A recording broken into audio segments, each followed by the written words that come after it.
What's up, everybody? Welcome to another episode of Coffeez for Closers. Today, we have an absolutely very special guest. His name is Kennon. He's the founder and CEO of Beyond Zero. Beyond Zero is an award-winning architecture firm that is revolutionizing decarbonizing a built environment. What does that mean? Now, he has a legacy that spans over global architecture, innovation strategy, and sustainable design. Kevin brings a rare blend of vision and execution to every project he leads.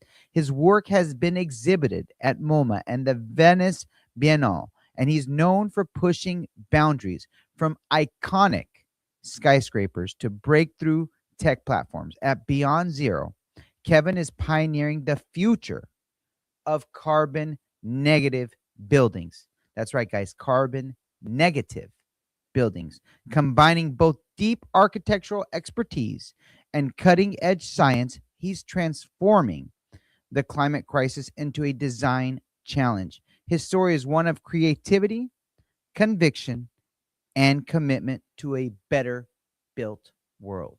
Please welcome the one, the only Kevin Kennon. Thank you, Joe. Kevin, thanks. Thanks for coming in. So humble, so meek, but doing things to literally revolutionize the world. If you can, and I didn't do a good enough job describing what you do because, it is truly, beyond innovative. But please explain to the audience, what is carbon negative mean in building, and what do you do at, just give us a 10,000 foot overview. Sure.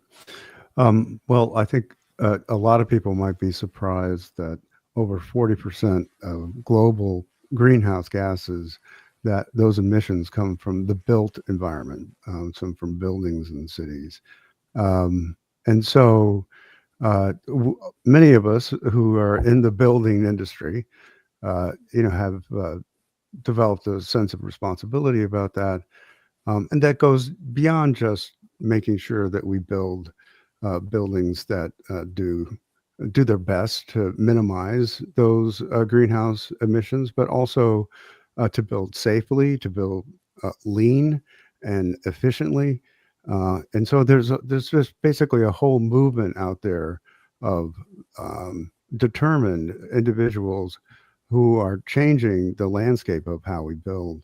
It's an exciting thing to be a part of. Beautiful.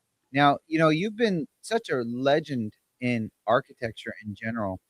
What really drew you to architecture in the first place? What was it that really was the catalyst for you? Well, my father was an architect, so I guess I grew up in that environment, and he was a great guy. He was very, and also ahead of his time in terms of designing buildings that were environmentally responsive.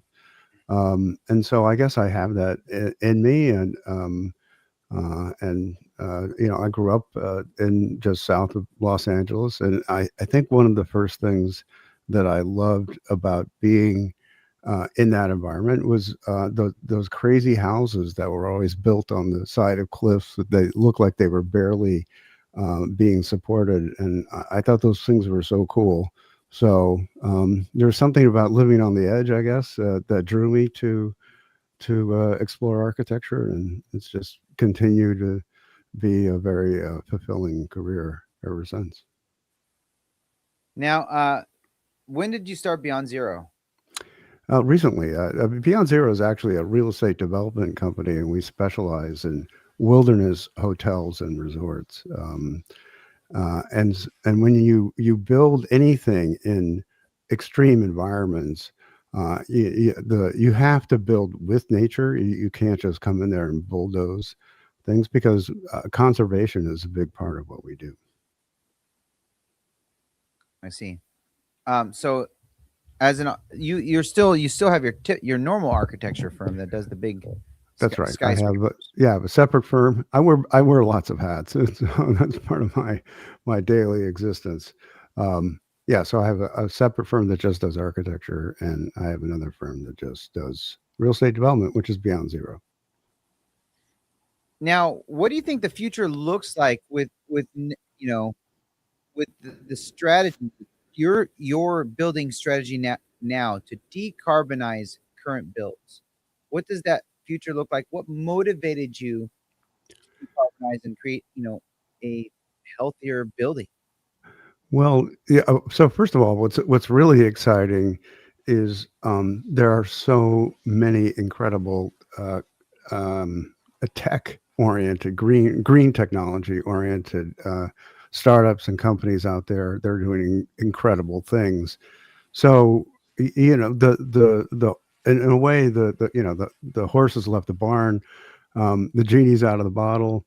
People are doing this, and I spend a great deal of my time connecting with all of these innovative types of companies, and some of them you really should get on your show because they're doing incredible things.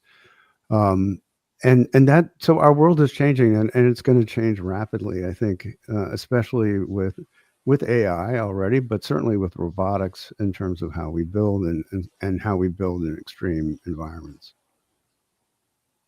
You mentioned something, and that's obviously a very hot topic. Will robotics completely change the way you're building right now? And when do you think robotics will be implemented in decarbonization building strategies? It already is. I mean, robots aren't just simply, um, the little animated men. They're everywhere. They're already in all of our machinery and manufacturing. And so with the trend that we're going to see more and more is that buildings are going to be built almost like Legos. They're individual pieces that are manufactured in controlled environments in factories, and they're standardized and then shipped to the site and assembled. Some of them, entire components. Like if you're doing hotels, you might have an entire room that's actually shipped on a flatbed and then kind of plugged in to those environments. And um, so that's already happening, and it's only going to continue to accelerate because the cost to build is still prohibitively high, and that's something that all of us are concerned about. So, in residential housing, that's considered manufactured housing. Yes, I mean the people call it manufactured housing. I'm simply saying that the less in terms of prefabricated homes and think more in terms of standardized components of buildings that are uh, built off-site and then delivered to the site and installed. And so the less time that you have on site itself, that's where a lot of the expense comes in. That's where a lot of the headaches come in. Also, it's a safety issue as well. We want to design safely. So that type of production is going to change, and I think rapidly change what we do. There's so many theories about mitigating the cost to build. One of Yeah, them, and I saw this, and I don't know how viable it is, 3D printing buildings soon or 3D printing yeah. houses. They're talking about that as an option, and it's been done, but I don't know what kind of standards they are. Uh, you know, People are looking for so many solutions to solve the housing crisis because cost of building is astronomical. Labor wages have also like tripled, and imports are just getting more expensive. Lumber's just through the roof. I mean, Yeah, yeah. everything just tripled, and there's just not enough houses for people. Yeah. Uh, does what you do solve for the housing dilemma, or is just purely, Like, uh, a commercial endeavor? specifically, we're trying to push the envelope on how you build in extreme environments. I mean, wilderness environments. You're talking about, um, edges of cliffs and rocky beaches, and in far flung places all over the world. Um, but the way in which we do it has a lot of real world applications to helping solve what is a huge problem, which is housing and the affordability of housing. Um, so anything that we can do to start to revisit, how we make things and how we can do things more efficiently and safely. I think all of that goes into ultimately how we're actually going to solve a problem of, how do we take care of ourselves? Now, if you were to look back at all the projects that you've done, is there one project or a moment that that truly puts you on the map where you're at now? Something that really catapulted you to Yeah. this level of notoriety that you have now in this space. Yeah, I will. Again, I've been fortunate to design, very complex buildings all over the world, skyscrapers, et cetera. But the one project that completely changed my life was right after 9/11. We lived, we still do actually, a few blocks from Ground Zero, the World Trade Center. And within about a week, my wife and I decided we would go down and take a look at the site. And what we saw was just complete bedlam, people climbing fences and guys hawking World Trade Center souvenirs. And, I just thought that there had to be a better way, a more dignified way. So I developed a design and pitched it to the mayor, and they thought it was great. And they said, with one condition, you got to find the money to build it. And so we did, and we built the temporary viewing platform at Ground Zero. I kind of cajoled a local scaffolding company to sort of put it together at cost, and it was all made of plywood and prosaic New York City scaffolding components. And it was an amazing experience, and one of the most fulfilling things I've done, and more than likely will ever do. Wow, so that was one of the original viewing sites of Ground Right. Zero, huh? Yeah. Before Yeah. they built the buildings there. Yeah. There was actually a deputy mayor had the idea of like where to locate it, which was really terrific. It was right next to St. Paul's Chapel, which is a corner of the World Trade Center complex that was remarkably unscathed.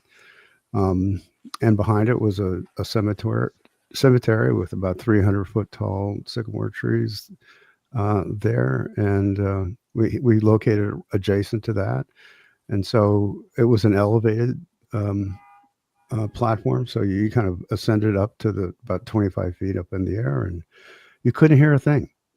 It was incredibly and almost eerily silent. You could just look over and see the devastation, and at the same time you heard the kind of rustling of the trees adjacent to you. So it was a very profound thing to do, and it was remarkable. I think, in terms of having that emotional impact and being able to understand the power of humility and humanity, so, in the face of horror. What a remarkable experience, and that really transcends way beyond your architecture fulfillment, right? It, Just because you hit the irony is, I'm doing exactly the same thing, in terms of how we're building these hotels. It's very similar in terms of how it's put together, and we're using a lot of wood, mass timber, and cross laminated timber to build these. It's everything I found in my life, everything I've done, and to some degree I've already done, and you just kind of redo it over again, and it changes in different environments. It's like it's an amazing, an incredibly fulfilling um, enterprise. now I have to ask, you're in one of the most competitive industries. It's a very brutal industry, Yeah, pretty cutthroat. Now, being in an industry that's so hyper competitive, and there's only a few renowned architects, and there's so many people trying to be a brand in architecture, Right. what's a myth or what's something they don't tell you about the climb in that industry? About the client, if you don't have a healthy relationship with your client, you're not going to get anything done, and you're not going to succeed. So you have to be able to, um, the way I like to talk about it is that, I feel like what I'm able to do is tell a client's story, um, in terms of building, and sometimes that is means a lot of listening, which architects don't do very well, frankly, and at the same time, a lot of recalibrating. You have to be able to sometimes uh, tell your client that particular idea, if we really pursued it, it may not work. But you have to do it in a way that's, generally a part of a great conversation, and ideally, it's a great experience for everybody. And it's difficult to do. It's a perilous journey for a lot of people. There's a lot of money at stake, and it's extremely risky at the beginning. You're starting with nothing, and you hope you're going to be able to get to, someplace where everybody's satisfied. But if you don't pay attention, and bring the client into the process, you're making a big mistake. Now, how did you rise to that level of notoriety in your space? Like, what was it that allowed you to rise to above everybody else? Well, one of the things, and this is another myth. If people, a lot of people get their ideas about architects from reading The Fountainhead, or seeing movies like The Brutalist. And typically, the image of the architect is a kind of loner who doesn't listen to people and goes off and does their thing, and it's their way or the highway. But in reality, architecture is a very social activity. You collaborate a lot with, and you put together a team of experts. I work with the best engineers in the world, other architects, and interior architects, landscape architects, and that's really what we do. And I think I'm particularly good at working well with others, and guiding them and leading them. And I like to say I'm a conductor of a symphony of experts. I was just going to use that same exact analogy. Mm. I was like going to say you're a conductor Yeah, in a symphony then. You know, and that's really how the architects shine, is how well can they get everybody to collaborate that's right. That's to right. create a masterpiece. Yeah. Didn't look at it like that, but this is why I love this show. I always learn a lot. Now let's talk about your pivot to Beyond Zero, because Right. that's obviously your focus now. That's where your passion lies, and Yeah. frankly, that's kind of like the hottest thing in building right now. Anyways, Yeah. is Right. building, you know, the way you're doing it now. What was the turning point that made you say, I got to do this business? I Well, got I to. yeah, I think the pandemic was a big part of it. When you're under lockdown, and in New York we got hit pretty bad with that, and you're still working, remotely, but you have a little bit more time just to think. And I kept going back to my youth. I grew up in Palos Verdes, and just south of LA, and we lived right on the ocean, on kind of a cliff.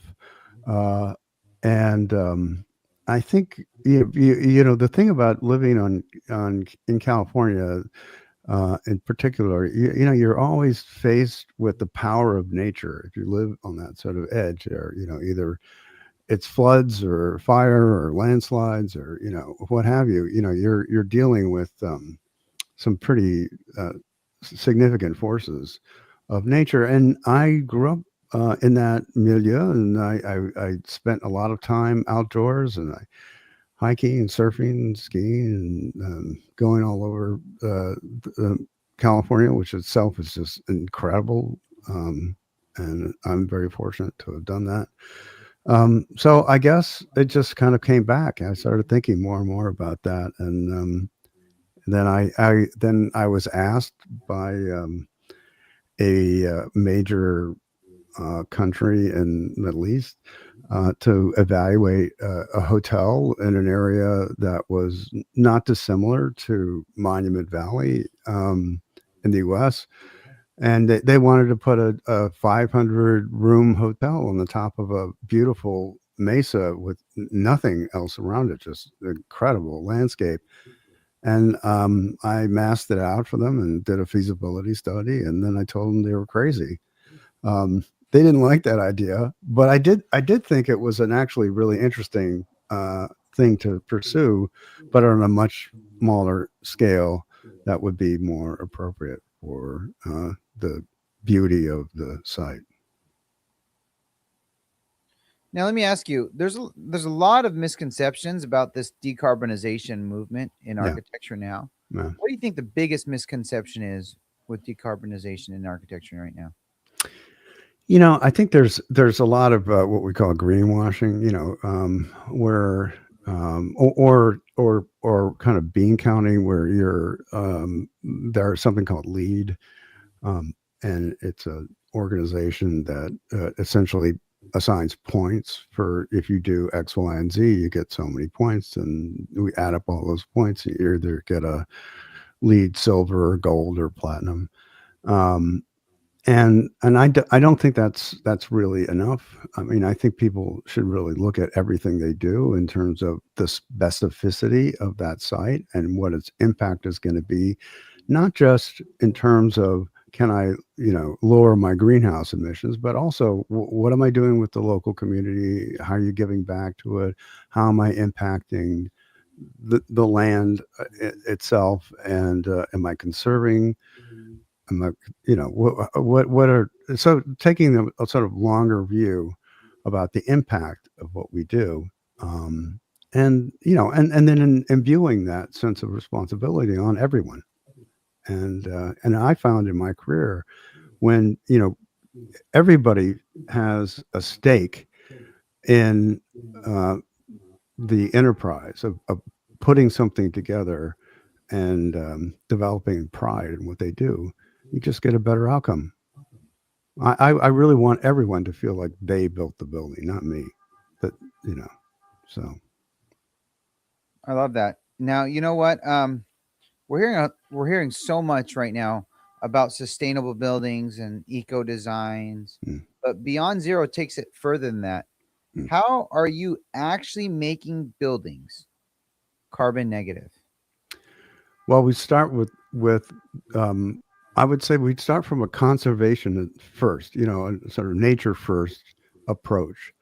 So we right now, and all the different hats that I have to put on, one of them is evaluating land. Most of the land we're looking at is our ranches in the Southwest. We're talking about 1,500 acres plus. So they're big sites, and we try to create as small a footprint of the building as possible. So letting the rest of the site just be conserved the way it is. So I think that's a big part of the approach. And then in terms of how we build, we want to make sure we build with renewable materials, and that we do as little as we can to disturb the conditions of our environment. It's not easy. It's not easy. I'm not here to proclaim that we're going to be masters of everything we do, but at least going into it, that's our proposition. Gotcha. Now, and you're foreseeing like this process is going to get much easier with AI, robotics, Absolutely. um, Yeah. also with I mean, just you know, and the current political party is also trying to really expand on building guidelines. Yeah. Mitigating a lot of the red tape that you're Yeah. dealing with in construction Right. to solve for, oh my gosh, the endless issues that the red tape is causing. The Mm. added bureaucracy has made it a nightmare to build, Yeah. driving costs up. Yeah. How have you been dealing with that in your industry now? And what are your hopes for the future under the current political party? Well, as a real estate developer, you take on a lot of risk, and risk is inherent in time. So the more time that it takes to do anything, um, More the expensive. the riskier it gets. And the unfortunate part is that what we call the entitlement process, and other people call it regulatory, but that entitlement process is and managing that is probably one of the hairiest things that you have to do, because so much of it is unknown. You know, there's strategies for how to do that, and fortunately, I've been involved in a lot of projects that people have done that very well. But it's investment uh, um, in that and process. So anything that we can do, and I've been hearing a lot of this from both sides of the aisle, so to speak. That regulatory part of it, which was, I think it was originally paved in good intentions, but has really unfortunately become an impediment to building anything. That has got to change. Yeah, I mean, all legislation and uh, all these regulators Yeah, are all paved with good intentions, yeah, but they're just government workers that have no idea of what the heck you do, yeah, and they add red tape without the proper research, and then they make your job a nightmare, yeah. and then now we have to get new political influence just to reverse what they just did. Oh yeah, yeah. Yeah, no, I mean, New York is notorious for that as well. It's gotten better. I mean, there's been, excuse me, some streamlining, but you're still dealing with human beings, and bureaucracy, and that's where a lot of that red tape can kind of fall out. So ideally, we start to understand that and this is where I think architects can play a huge role, because we have the training, a lot of training, and we have a lot of the liability on these projects. We should be able to self-certify that we're in compliance with the code, and not have to go through um, panels of architectural review boards, and um, you know it's which I find a lot of it just kind of pointless, and a huge waste of time and money and resources. But yeah, I think that if you're able to basically come in and say, here I am, I'm licensed here, I do this, I follow the rules and regulations, and I certify that we're compliant, we would save a lot of time. Now, what do you think are the real blockers for you right now with scaling and being able to, kind of grow this negative carbon architectural platform? Well, we certainly, we're losing some incentives that were there before, but again, I don't see that as a huge impediment to what we're doing, because we're really partnering with innovative companies to do that. So we're just driven mainly by tech, frankly, and and accessing tech, and using these are luxury resorts, and they're sort of all built around regeneration and wellness. They're really about people coming to our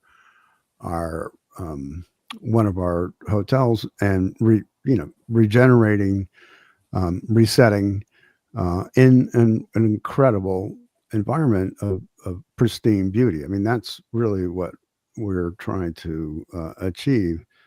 Um, and and how you get there, um, I think is really is all part of um, it's all part of what we do, um, and I don't know. It seems to me that once you start to focus on that, everything else sort of falls in place. And so what had been looking at, oh well, we're kind of an environment where um, there might be some of the incentives, the economic incentives that were there before for say installing solar and or in geothermal, which is something we're very interested in. It kind of goes by the wayside because people are already doing it, and there's terrific companies out there that have invested in it, and they're not going to stop. Now, what do you think you're most excited about right now about the intersection of design, tech, and climate? Like, what excites you most about this huge intersection? The fact that it's becoming just part of, and not to overuse this term, but part of our whole ecosystem. It's embedded into what we do. I think what's interesting for me, and I use AI a lot in what I do, and I find it to be very liberating. And now I have the benefit of almost 40 years of experience where I understand is producing BS, uh, and I can interrogate it and get it, back on track. But I think more and more people are going to start to use it, and in that way, it's going to be extremely liberating for what we're able to do. And I think it's going to create efficiencies that we're only now just beginning to realize. Inefficiencies and a lot of innovation. See, that's the part of the story that people miss. The negative side is, oh, we're going to lose all our jobs, etc. No, we're going to create a lot of new jobs and new markets and new types of companies that we can't even begin to imagine right now. So I'm very so far with certain guardrails put into AI, but I'm very pro AI. Yeah, I mean, what you described is basically everyone's hesitation, but the reality is, markets will find a way. Yeah, We're going to continue to expand and use these tools to benefit mankind, right. and it's exciting to see all these changes happen so rapidly and how fast our society is going to progress, Yeah, especially with with the big concerns with like global warming and all the issues, environmental issues, and all these things that now we're solving for on the developmental, on the real estate developmental side that never were factored in ever. yeah, ever. Right. And that's the thing. It's so easy to do. You can keep inputting more and more parameters, and it just gets better. Uh, and for me, as somebody who's always been acutely aware of the practical side of what we do, making sure that we can design really cutting edge architecture, but get it built, realize it. And that in order to do that, you have to be able to think about every aspect of that design all the way through construction realization, all the way to when the first guest opens the door, and then writes a great review and more people come, and then it's a living um, uh, environment. Now, a couple last questions I have for you. This one's about your legacy. What legacy do you want to leave behind with your company Beyond Zero, not just as a designer, but as the actual founder? Wow. I guess a lot of people, I think, and certainly some architects I know, go into architecture because, oh, I'm going to build something that's going to be there forever, and it's that's going to be Like, my legacy. I don't think of architecture that way. My legacy, I hope, is somebody who's more interested in humanity, and making the world just a little bit better than when I left it. I think if that's what people remember me by, that's for me. That's would be extremely satisfying. now, what's a personal goal that you have for yourself, a business goal that you have for your business, and a family goal you have for your family? Well, I'm going to reverse that. I'm a dad first, so I have two great kids, and they're both in college right now, and so I'm very excited for their next chapter in their life. Um, Any architects? what's that? Any third generation architects? I don't think so. I don't think so. We'll see. They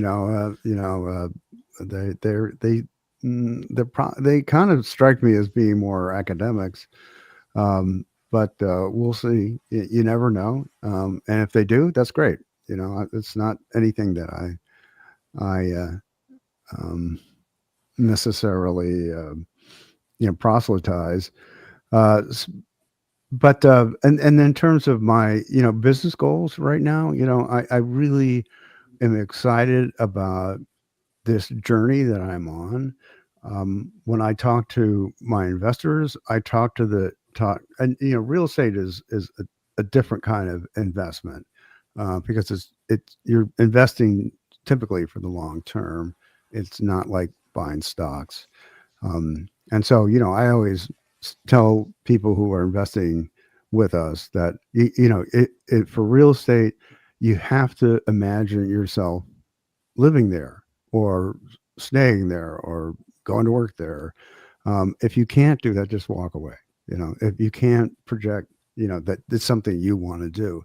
And for Beyond Zero, we're really looking for our future guests, people who really would want that kind of experience, who want to be in the wilderness, who love nature, and love nature when it's great and you want to be outdoors, but also love it when you want to hunker down and sit by a fire and talk to your friends. And so so that is for me the goal of the business. I'm not really doing it to make money. I'm really doing it because I think that type of experience is something that I would want very much in my life, and I think there are other people out there who share that sense of adventure, and want to dream big.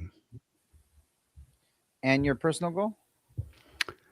And my personal goal is every day, to hopefully make someone in my yeah, a very much day to day thing. And every day I woke up and I said, I hope I make somebody I encounter in my daily going about their lives a little bit better.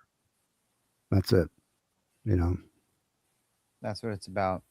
My last question for you: you're doing so much in terms of really creating your business to be of service to mankind. And there's a lot of honor in that. And I am a deep belief that, you do God's work. He always does your work. And I really feel like what you're doing with your passion project, not having to probably even work at this stage in your life, but being so concerned about the future, it's going to have such a prolific impact for generations. With that said, when you're in front of the pearly gates, what do you think God's going to tell you? Well, I hope it's God, first of all, and yeah, I hope that he looks at nobody's perfect. I would be the first to admit it, but he looks at the or she looks at the my overall life, and says, you did okay. Kevin, you've been a blessing to have on the show. I hope you every single one of your goals keep crushing. I want you to build so many skyscrapers in the future and help so many people just get out of this crazy carbon buildings that we have now. Yeah. If people want to connect with you, how can they find you? Well, the easiest way is you Google me. There's only one, Kevin Kennon, Kevin Kennon. And from there, you can find me all over the place. The other easy place to get me is on LinkedIn. So, Kevin, it's been a pleasure. We'll drop some stuff here in the notes. God bless. Keep doing what you're doing. It's been an absolute blessing to have you on the show. Joe, it's an honor. I really appreciate your patience and just terrific um, questions. And you're a great host, and I love the show. So it's great to be here. Thank you so much. Thank you so much, Kevin. All right, buddy. Thanks for tuning in, guys.